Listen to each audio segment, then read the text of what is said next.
Estamos no final de mais uma semana. Hoje, sexta-feira, temos para lhe apresentar a última parte do Bíblia Fala, nesta sequência de 5 dias, onde estivemos a falar sobre a questão de nós, muitas vezes, usarmos as nossas atitudes menos positivas, aquelas que nos trazem mais dor e mais conflito entre nós homens, usarmos essas mesmas características para com o Espírito Santo. O resistirmos à proposta que Ele nos faz, ao entristecermos, e ontem nós estivemos a ver também a forma como muitas vezes nós até quase que chegamos ao ponto de extingui-lo na nossa vida.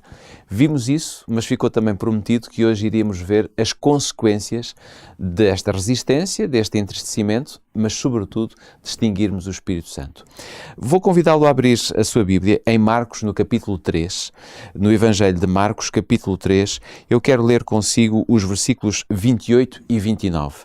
Diz: "Em verdade vos digo, todos os pecados serão perdoados aos filhos dos homens, bem como todas as blasfémias que professam. Mas aquele que blasfemar contra o Espírito Santo nunca mais terá perdão, mas será réu de pecado eterno." E se abrirmos a nossa Bíblia no outro Evangelho, no primeiro Evangelho da Bíblia, digamos, do Novo Testamento, em São Mateus capítulo 12, e lermos os versículos 31 e 32, vamos encontrar praticamente o mesmo. O evangelista Mateus diz: "Portanto vos digo, todo o pecado e blasfémia se perdoará aos homens, mas a blasfémia contra o Espírito não será perdoada. Se alguém disser alguma palavra contra o Filho do Homem, isso lhe será perdoado. Mas se alguém falar contra o Espírito Santo, não lhe será perdoado, nem neste mundo, nem no vindouro." Pedro, chegámos ao fim da semana, mas também chegámos aqui, digamos, ao patamar mais baixo desta sequência daquilo que nós temos vindo a falar. Temos vindo a utilizar o exemplo da caminhada.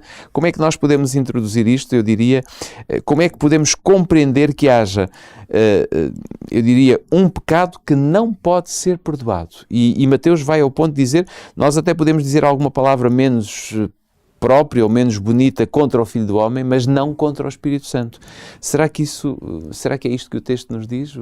Temos que admitir, talvez seja bom começar por aqui, temos que admitir que o próprio conceito de pecado contra o Espírito Santo, ou blasfémia contra o Espírito Santo, ela está envolta na Bíblia num certo enigma. Creio que, pelo menos eu sinto mais confortável em começar esta reflexão aqui, partindo deste ponto de base.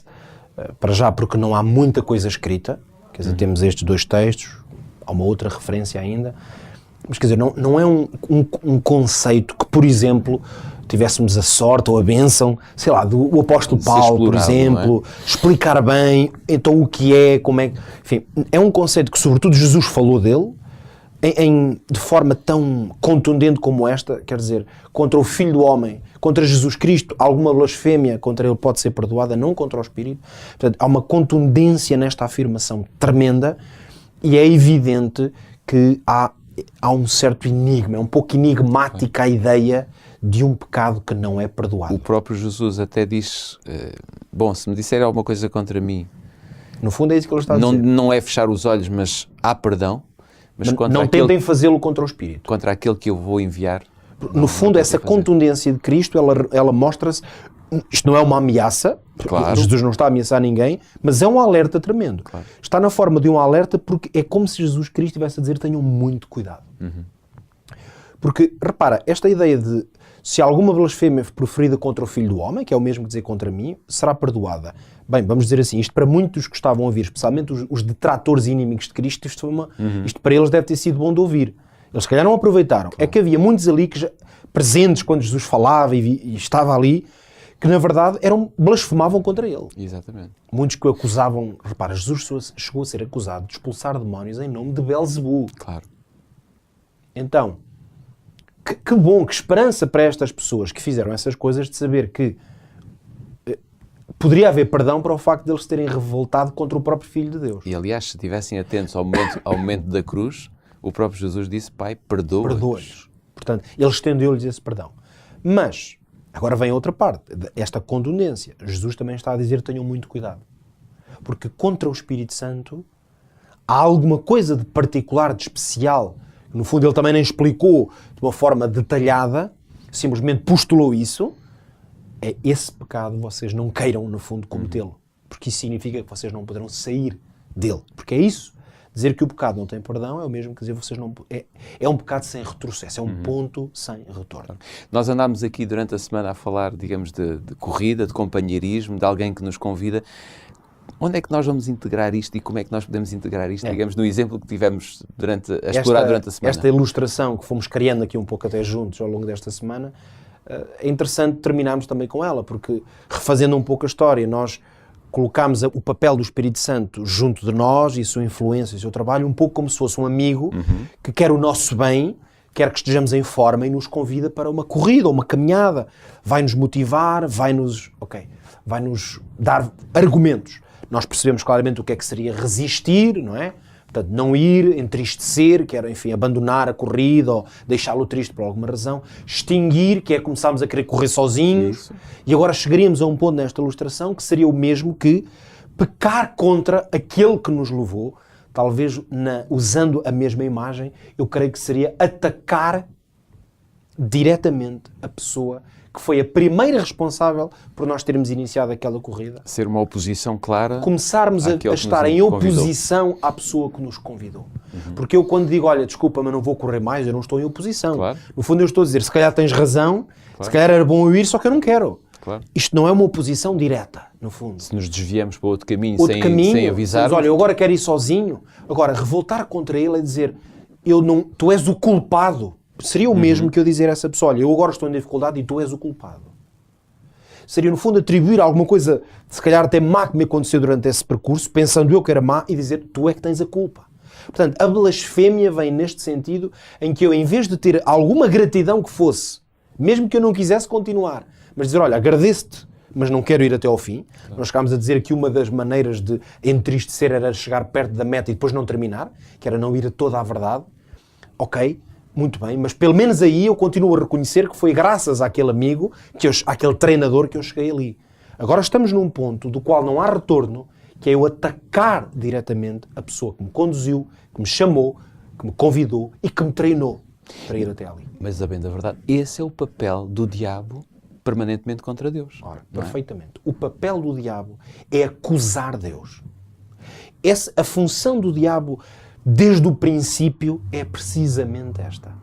É olhar para o papel e a obra de Deus e não estar satisfeito com ele, é rebelar-se contra ele, é no fundo querer estar no papel dele e, portanto, o diabo está em total ruptura com a vontade de Deus. Em certo sentido, isso pode perfeitamente ajudar-nos a ter como que uma definição, não vou dizer, lá está, é sempre um enigma, mas uma definição talvez mais clara é de que o pecado contra o Espírito Santo é quando eu assumo a forma e o papel do diabo. De oposição a Deus. Ou seja, eu coloco-me em oposição a Deus. É como se eu tenho que atacar Deus, não há outra solução. No fundo, usando ainda a nossa ilustração, seria chegar ao ponto de eu estar convencido, mentindo contra a verdade, contra mim próprio e tudo o que aconteceu, eu agora ser capaz de dizer aos outros, por exemplo, olha, eu sou a alternativa. Eu é que vim fazer a corrida, eu é que sei tudo sobre corrida, vocês devem-me seguir a mim, eu é que sou o mestre da corrida, quando ali ao meu lado estaria aquele que na verdade me ensinou, me convidou e me fez conquistar tudo o que eu conquistei naquela corrida. Quase que eu poderia dizer isso acontece tanto no mundo religioso, não é? Se virmos a multiplicidade de religiões que aparecem, quer dizer, há sempre um que parece que tem mais verdade do que o outro. Há sempre um que parece que dizer que não vais por ali, vem por aqui, quase que são donos da verdade, não é? Ser dono da verdade. No fundo, é esse lugar que pertence a Deus e que nenhum homem pode ocupar. Portanto, pecar contra o Espírito, uma vez que Ele é Deus em nós, é realmente eu querer ocupar o lugar de Deus. E termino com duas notas que me parecem muito importantes e acho que podem ser esclarecedoras até para quem nos ouve e este debate ou esta dúvida que sempre existe sobre o pecado do Espírito Santo. Lá está, o que eu vou dizer não é para explicar o que é mais para deixar algumas salvaguardas que eu acho que são muito importantes. A primeira delas é que nós não sabemos, ninguém pode definir em termos de comportamento humano o que é o pecado contra o Espírito Santo. Porque é que eu acho que isto é muito importante? Nós estamos habituados a catalogar um pouco o pecado através de uma ação.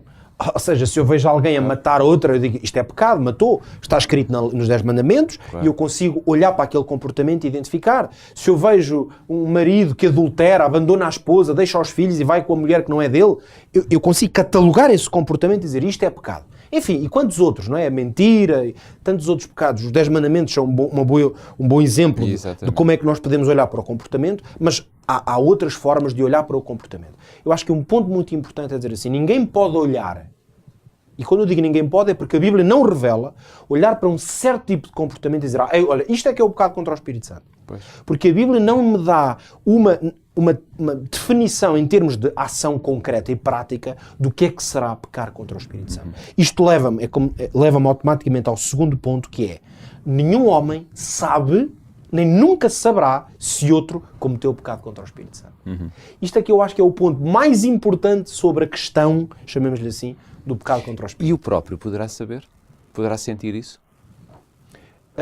Não sei, sinceramente é uma pergunta... Mas a Bíblia diz de alguma forma que não lhe será perdoado, ou seja, há quase como que Deus também ia desistir daquela pessoa.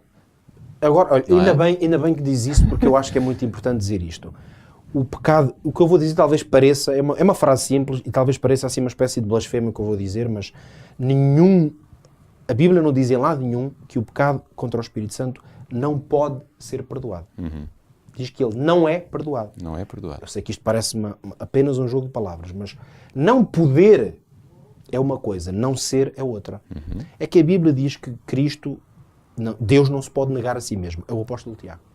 Se Deus não se pode negar a si mesmo, se Deus é um Deus de perdão, certo? Claro. De misericórdia, Deus não vai dizer assim, a minha misericórdia tem limites. Nós é que costumamos usar essa expressão, não é? Como a paciência de Jó, não é? Enfim, há muita paciência, mas há um limite. Claro. Mas o perdão, a misericórdia de Deus e o amor de Deus não têm limites. Logo, Deus não se pode negar. Deus não pode dizer assim, eu perdoo tudo, mas há uma coisa que eu não perdoo. Como isto não é possível, porque Deus não se pode negar, por isso é que a Bíblia diz que Deus não tenta ninguém, por exemplo, porque o tentador é o diabo. Claro. Como Deus não é o diabo, Deus não vai fazer uma coisa, deixa-me cá ver. Deus não tenta ninguém, Deus não pode deixar de perdoar. Então como é que se explica que este pecado não seja perdoado? É que Deus sabe que a pessoa nunca desejará o perdão. Por isso é que podemos afirmar que a Bíblia o que diz é que o pecado contra o Espírito Santo não é perdoado. Não diz que Deus não pode, ou que Deus não tem capacidade para perdoar. Diz que não é. Então só há uma explicação. Ele não é perdoado porque na sua essência ele significa que a pessoa nunca mais retrocederá do ponto em que está. Por isso é que nós nunca podemos dizer assim, vemos uma pessoa que matou, violou e dizemos assim, esta pessoa acabou. Nunca mais dali sai. Não podemos dizer isso. Claro. Ela pode arrepender-se. Já vimos assassinos e pessoas da pior espécie, digamos assim, arrependerem-se e voltarem-se para Deus. A diferença para este pecado, que nós não conseguimos catalogar, é que, na verdade, Deus sabe, por isso é que Ele é o único, que aquela pessoa nunca mais sairá. Então, usando, e mesmo para terminar, usando aquele exemplo do jovem rico, não foi Jesus que se afastou do jovem, foi o jovem que se afastou definitivamente de Deus, não é? A vida dele, o que aconteceu no futuro, não sabemos. Mas usando como uma ilustração, se ele se afastou e disse isso, eu nunca mais volto para Jesus, ele pecou contra o Espírito Santo. Só que só Deus é que sabe. Claro. Por isso não é que Deus não lhe pudesse perdoar ele ter ido embora. Mas se ele nunca mais voltar, o perdão de todas as maneiras nunca terá eficácia da sua vida. Terminamos assim mais um Bíblia Fala. Creio que foi bastante, enfim, eu diria, importante para nós e edificante para a nossa vida espiritual podermos compreender a posição do Espírito na nossa vida, o que Ele tem para nos oferecer, aquilo que Deus quer que nós possamos viver e a forma como nós muitas vezes, o nosso comportamento que temos muitas vezes para com Deus, não sendo Ele o melhor. Aqui ficaram ao longo desta semana muitas dicas para nós podermos retificar ou permitirmos, porque talvez assim é que está correto, permitirmos que o Espírito de Deus trabalhe em nós para que Ele nos modifique e o seu lugar enquanto Deus esteja garantido no nosso coração. Ficam as nossas despedidas, voltamos na próxima segunda-feira. Até lá, que tenha um ótimo fim de semana. Já sabe, nesta última semana, ou para a semana, iremos concluir esta conversa sobre o Espírito Santo. Não ficou tudo dito e por isso fica uma porta aberta, claro está, para continuarmos futuramente a falarmos sobre a pessoa de Deus na pessoa do Espírito Santo. Ficam então as nossas despedidas, tenham um ótimo fim de semana, voltamos na próxima segunda-feira.